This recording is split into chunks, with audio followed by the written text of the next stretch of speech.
I'm going to talk today first by presenting some of the data from the US.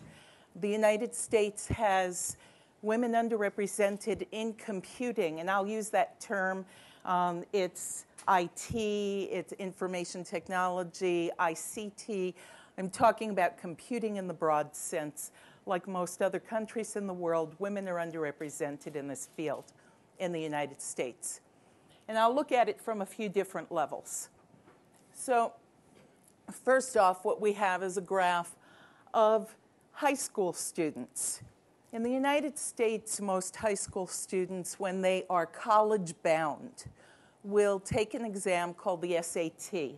There's another exam called the ACT that some students take. The SAT covers most applicants to college. And as part of their application process, they're asked what they intend to major in, what is going to be their field of study when they're in college. So this often changes, but it gives us a reading on what high school students are planning as they are preparing to go off to college. And what you see in this chart is of the students who said that they planned on majoring in computer science, what was the girls' share? I think it's safe at 17 years old. I'm calling them girls. But the female representation of students who planned to major in computer science in college. And this is from 1995, where they were 28%, down to more recent numbers in 2008 and 2009. We're down to 12% in 2006, 2007, and I'm very hopeful that this slight increase in 2008 and 2009 suggests that we've turned the corner, that we've gone as low as we're going to go, and even though it's still terrible, that we are starting an upward trend.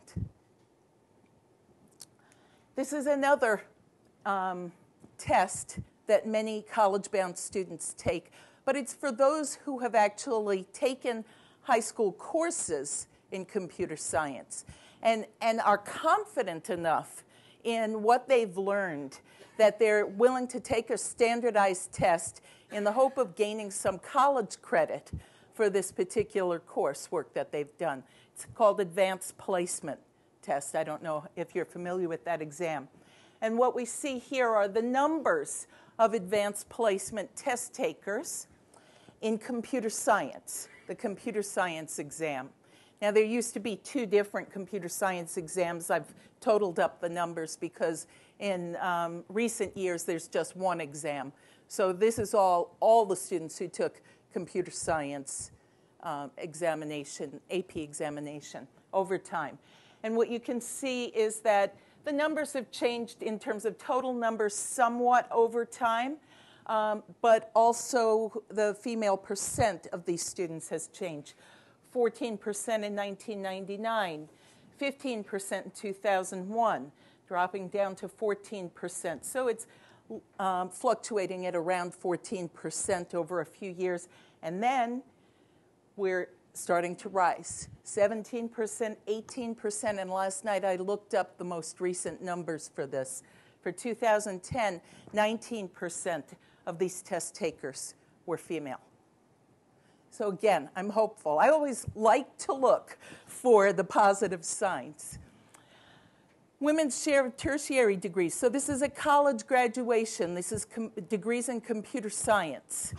And you see how, if you look further past, it used to be much higher, and it's come down. But looking just at 2000, we still see the long decline, down below 20%. And then 2009, a slight increase. Again, I'm hopeful. And then this is the workforce. And it's the science workforce. So I showed computer and mathematical sciences. Women's participation has dropped down over time, possibly flattening out here. I would expect it to be a few years before anything changes based on what we saw in the high school and college levels. But computing was unusual. I mean, if you look at scientific fields and even engineering in the United States, all of the major fields show increases from however horribly low level of women's participation. Over the past several years, women's representation has been increasing in every other major field, except for computing. I'm hoping that in computing we have turned that corner. Okay. But as you well know, the US is not alone. This is the standard deviation from the mean for each of these countries. In the workforce, tertiary level degrees, women's representation among college graduates with degrees in computing, and how that deviates from women's representation in other fields within that country. Okay.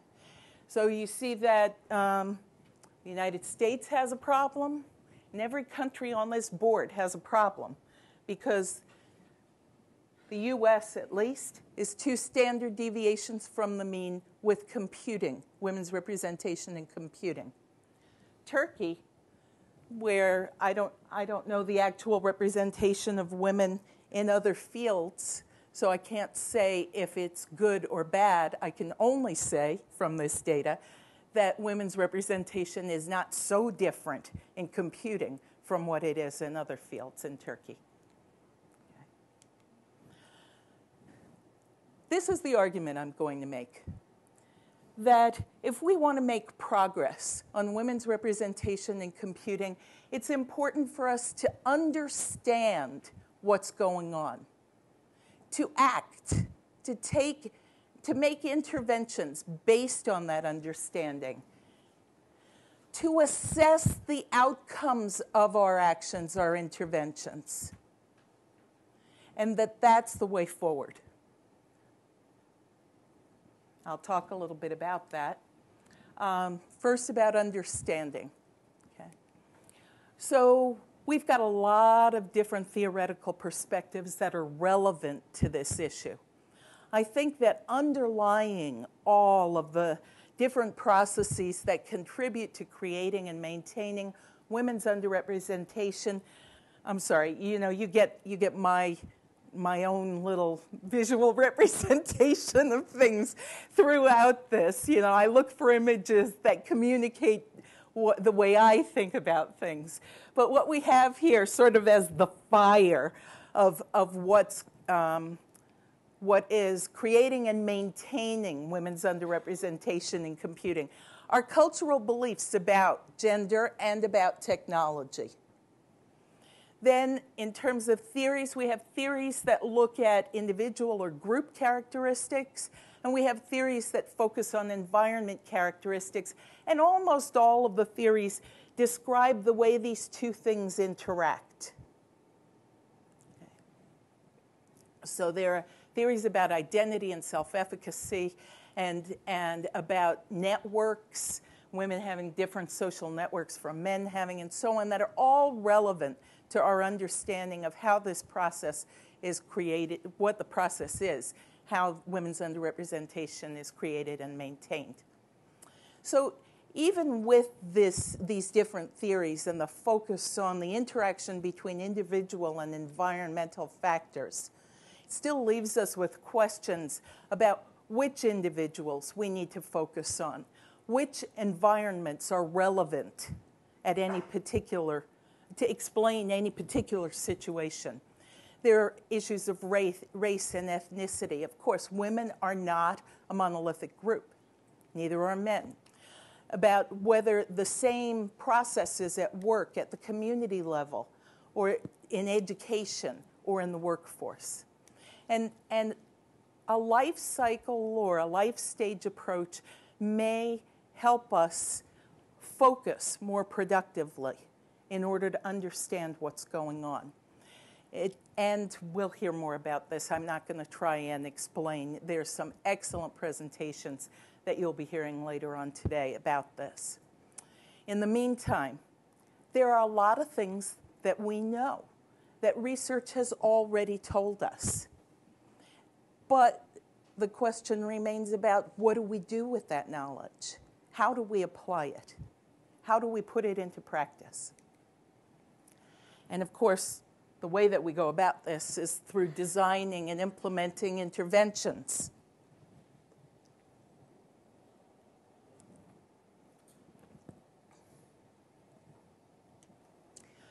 So I know from my own research that local efforts can counter prevailing conditions.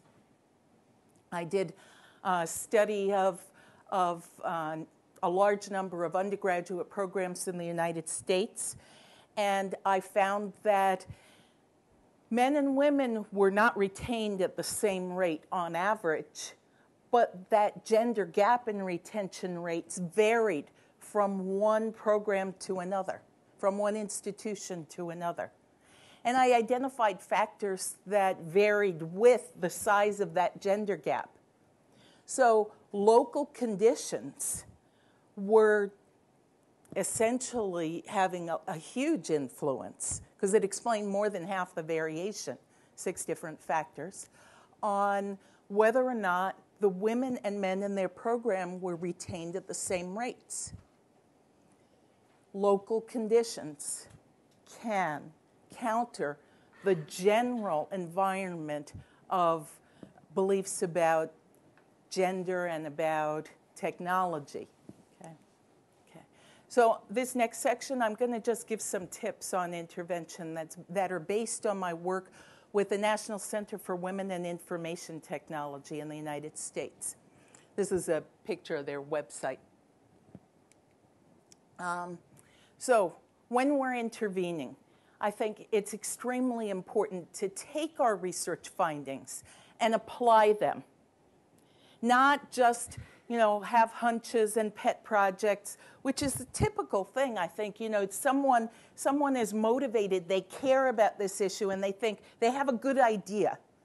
And so they put it into practice. But is it related to what the research tells us? Does it have any foundation in the things that we do know that are relevant? That's the part, that's the question. And too seldom is that the case. Okay. We don't have enough resources for motivated people to be spending their time and energy on things that won't work. So let's give it a fighting chance that it'll work and base it on what research we have available, research findings. Secondly, it's extremely important that this not be considered a women's issue. This is an issue for everyone. Men must be involved if we're going to make progress. I'm guessing this is the case for everyone in the room, every society that you come from. Who has the power? Some men. Not all men, true, some men. And so it's important to us, if we're going to make change, that we involve those men and any men who are committed and want to work on this issue. Okay. Another thing that's important is that too often, at least in the US, people spend their time saying, oh, well, I can't do anything about this issue because it's a problem that was created, in the home when people socialized their children. They didn't help their girls develop an interest in technology.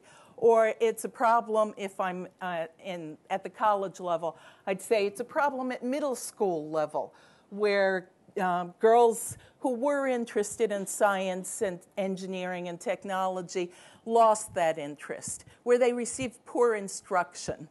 Or, if I'm in a work organization like Microsoft, I say, there's nothing I can do. I can't hire women in technology because there are none. The educational system isn't producing any.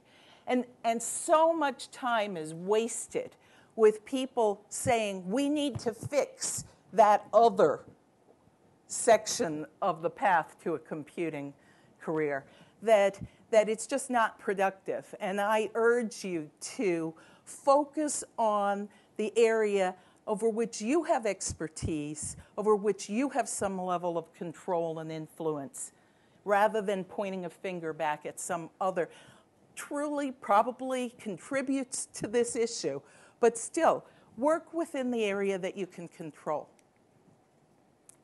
Work together and list other people. You are here because you care, because you're knowledgeable on this topic, because you want to do something about it, but it's too much for you to do on your own. Talk to other people. Researchers need to talk to activists. Activists and researchers need to talk with policymakers. You need to share the results from your research so that people can know what might work when they plan an intervention. Okay. So now we've got this idea that we have research findings, we have interventions that are planned based on the research. And so how do we know if our interventions are having the intended effect? We have to assess our outcomes. We must assess our outcomes. If, again, otherwise too much time and energy is wasted.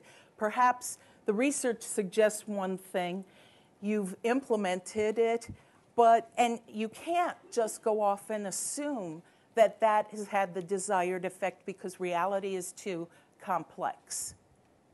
Like engineers who base a lot of what they do on science, we still need to test whether or not our plans, our interventions are working in the way we intend. And that's about assessing our outcomes. So I encourage you to sort of take an engineering approach and test whether or not your implementation is working in the way you intend. All right, so just summing all that up, what I want you to take away from this is that if we want to make progress, we need each of these ingredients. We need understanding of the way this process works. We need theories that work and research findings that inform our understanding. We need to act, we need to intervene, and we need to assess. And part of that is also communicating with others what the outcomes of our assessment are. Because what one implementation might work in one environment and not in another. And it's important for us to understand those differences, when it works, when it doesn't, what conditions affect that. So, 2 minutes? Okay. Oh, on target. So, I just want to tell you what makes me think that this is an effective approach. We mentioned earlier that I work with the National Center for Women in Information Technology in the United States. And this is a coalition of over 200 academic institutions, nonprofits, and industry organizations like Microsoft and Google that are all working toward improving the gender balance in computing. And what we found when we looked over time, NCWIT was founded in 2005, and we studied women's representation in our cohort. This is just academic institutions, and this is just representation at the undergraduate level. Okay. Women's representation among the academic members of the first cohort when they first started was here. Most recently, it's increased. Every successive cohort of academic institutions has increased women's representation in their program over the term of their membership. Okay. So interventions can work. Now, for while you're here, what I want to urge you to do is not just to listen. There's going to be outstanding presentations. I think we'll all learn a lot, but that's not enough. I'd like you to think about what you learn here and how that could be translated into practice, into interventions. What can be done with this information?